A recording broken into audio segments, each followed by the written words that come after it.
Las 11:14. Saludos, buenos días. Gracias a cada uno de nuestros oyentes por la sintonía con la Z101. Los saludos a la alta gerencia que siempre pone a disposición del pueblo dominicano esta estación con los objetivos de informar, orientar y educar al pueblo dominicano. Como cada jueves en la receta médica de la Z, los jueves de salud mental con el doctor Vicente Vargas Lemonier. Buenos días, doctor Vargas. Muy buenos días, Roberto Díaz. Muy buenos días a toda nuestra audiencia. Hoy tenemos un programa que va a ser un programa interesante con un invitado, yo diría, un invitado estelar del área de la psiquiatría. Es un psicólogo que es de los psicólogos. Tú sabes que muchas veces a los psicólogos le dicen doctores, pero son licenciados. Pero este psicólogo sí es un doctor, de verdad. Porque además de ser doctor en psicología, es un terapeuta de familia, terapeuta sexual. Tiene muchos títulos. Si yo comienzo a hablar de todas las calificaciones que él tiene, el programa se iría nada más en darle ese reconocimiento muy merecido a nuestro invitado de hoy, César Castellano. Bienvenido, César, a tu programa. Muy buenos días, gracias, doctor Vargas, gracias, Roberto Díaz, por tenerme acá. Bueno, debo decir que uno de mis principales títulos es ser un buen amigo suyo. Y eso es mutuo. Y haber tenido la oportunidad de compartir contigo un buen trayecto de esta vida. Hace un tiempo, de sí, esta vida. Sí, compartiendo y colaborando. Tú eres de las estudiando. Y estudiando. Tú eres de las personas a quien yo le pido ayuda muchas veces, ayuda en el campo de la psicología. César, ayúdame con esto, papi. Ahí está siempre tú con una efectiva sugerencia o ayuda a las cosas que yo te pido. César, violencia de género, mito. ¿Y cuál es la evidencia que hay sobre ese tema? Vamos a comenzar a hablar de eso. Sí, claro, por supuesto. Yo creo que es un tema importantísimo de abrir un debate nacional sobre esto. Yo creo que es importante que nos aboquemos a un debate fundamentado, desapasionado, ¿no? Yo creo que hay que desapasionarse sobre estas cosas para empezar a buscar soluciones. Habida cuenta que sin duda la violencia es un gran problema en el país. Claro. No ha habido ningún esfuerzo de los muchos que se han hecho para reducir las tasas de violencia, ni contra hombres ni contra mujeres. Y entonces eso significa que como académicos, como científicos, como profesionales de la salud, necesitamos sentarnos desapasionadamente a entender el problema para ver si empezamos a construir soluciones que tengan mayor efectividad, porque las soluciones al momento no han funcionado. Y cuando uno aplica una solución y no funciona, es porque ha definido mal el problema. Y yo creo que ha llegado el momento de nosotros empezar a darnos cuenta que posiblemente el problema está mal definido. ¿Se ha tratado de manera científica el problema o la problemática de esta violencia que se ha planteado, doctor?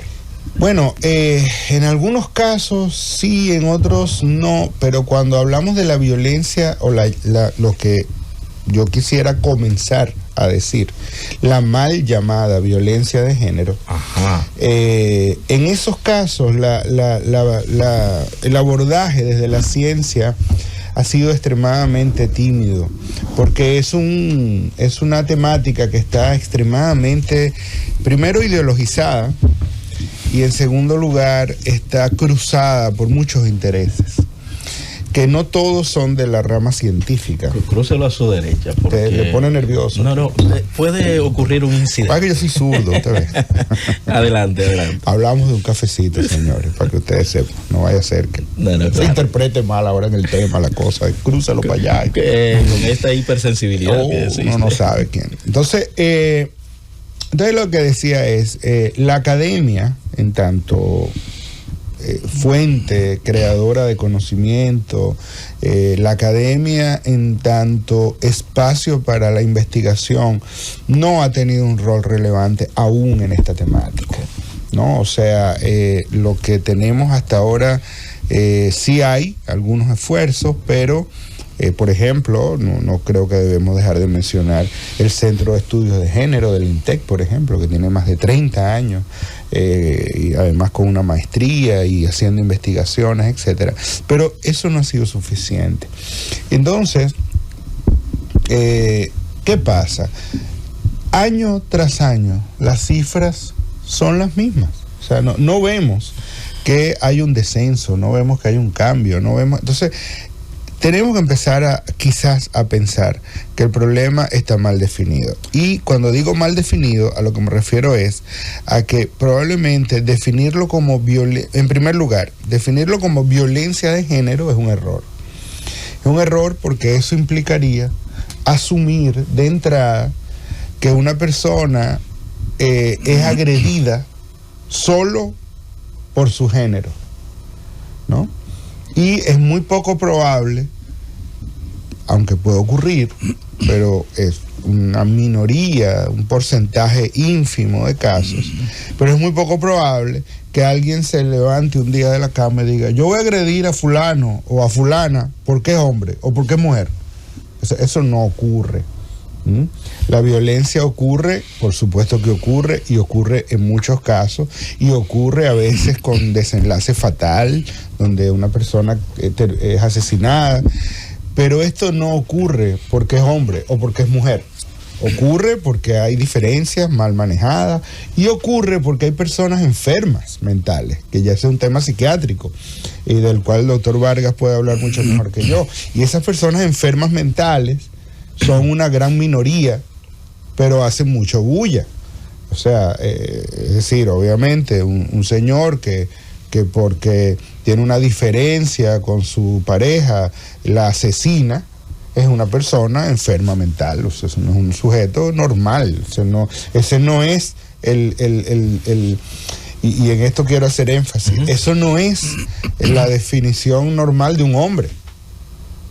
Porque el problema es que la violencia de género, el movimiento de violencia de género o de género ha ido vendiendo la idea de que todos los hombres son peligrosos.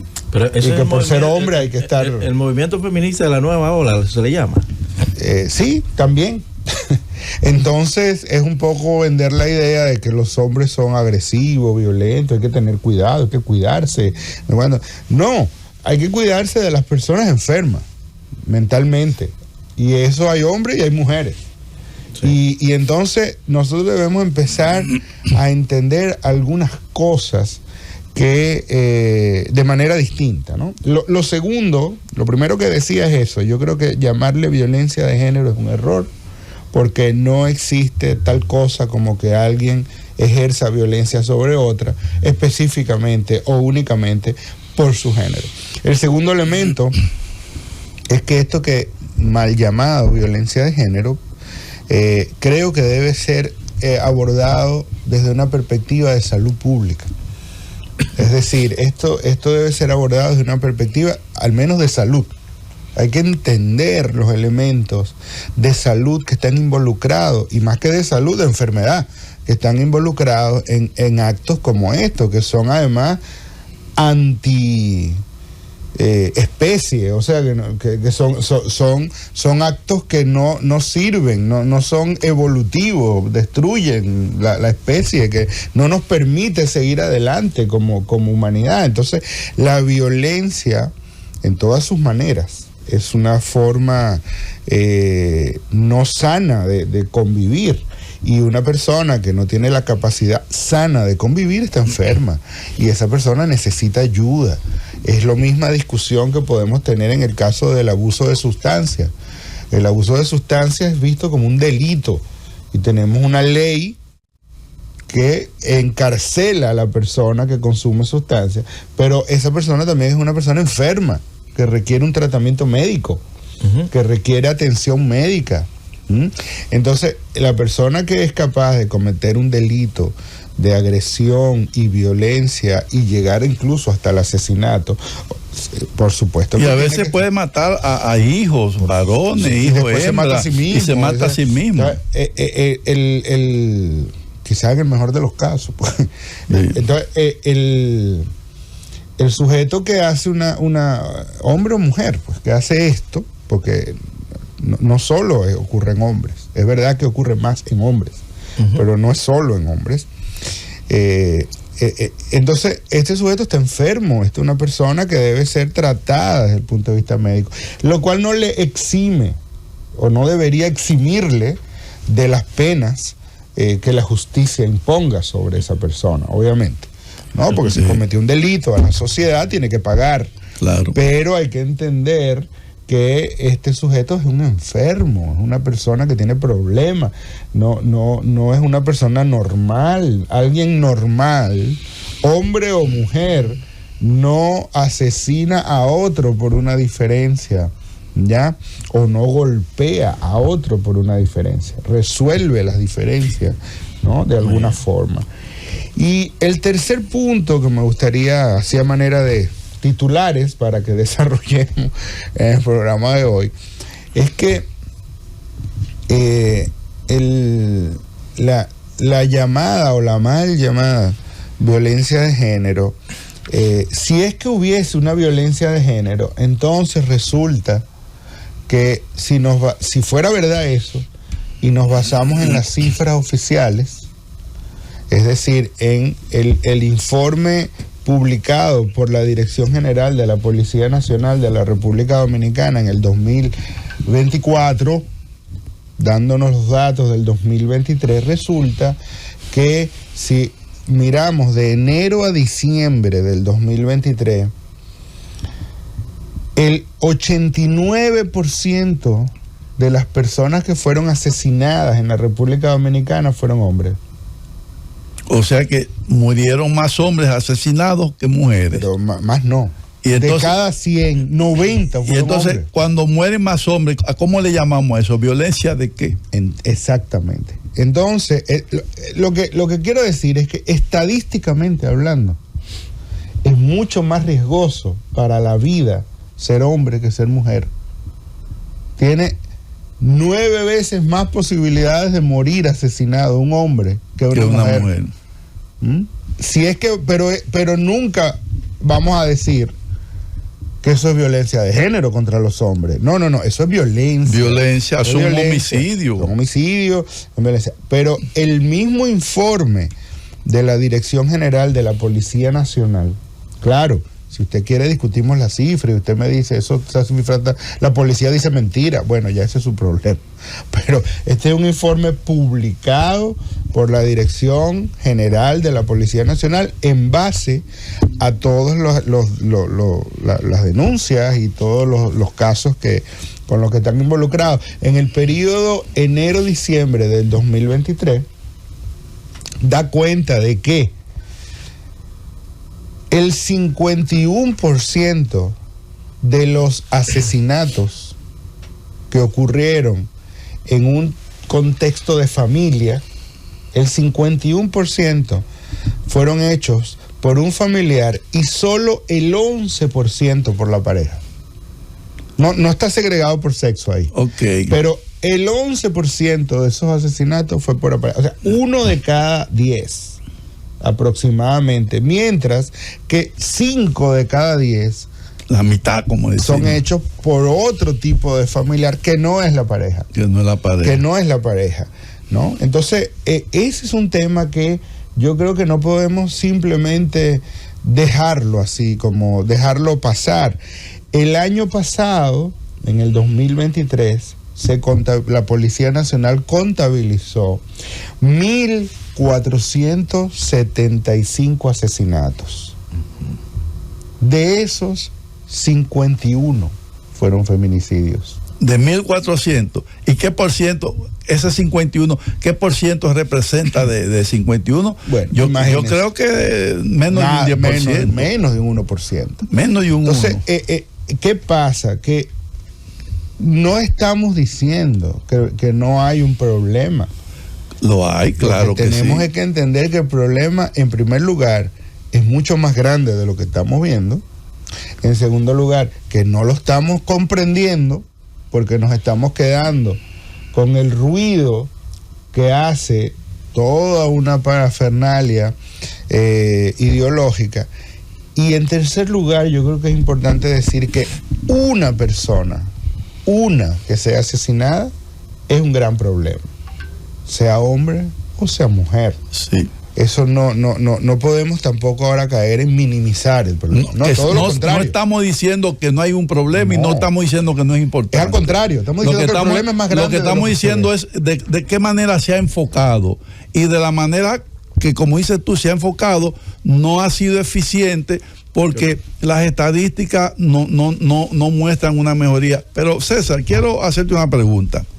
Cuando estamos hablando de qué debería cambiar, ¿cuáles son los indicadores que si mejoraran tú dirías, pero mira, el enfoque es correcto porque ha bajado? ¿Qué debería de bajar o mejorar en indicadores estadísticos? Bueno, estadísticamente, primero hay que decir, no existe evidencia de que la violencia ejercida en el contexto de las relaciones de pareja o ejercida en otros contextos sea un tema de educación. O sea, no existe evidencia de que educando se va a cambiar eso. De hecho, el país de Europa que tiene el mejor sistema educativo es Finlandia. Finlandia, sí, excelente. Pero Finlandia es el país de Europa con la tasa más alta de asesinato a mujeres. Yo no sabía la excelencia académica de Finlandia, pero no sabía ese dato de estadístico de violencia hacia mujeres. La tasa de asesinato, que ellos le llaman asesinatos machistas, de Europa, la más alta es Finlandia, seguida por Hungría y en tercer lugar Rumanía. Finlandia, Hungría, Rumanía. Okay. Bueno, tú nos estás dando informaciones que no teníamos, gracias. Okay. Esos datos están publicados, pueden buscarlos en internet sin problema, ¿no? Porque lo que tenemos es que hacer el ejercicio de empezar a enfocar esto distinto.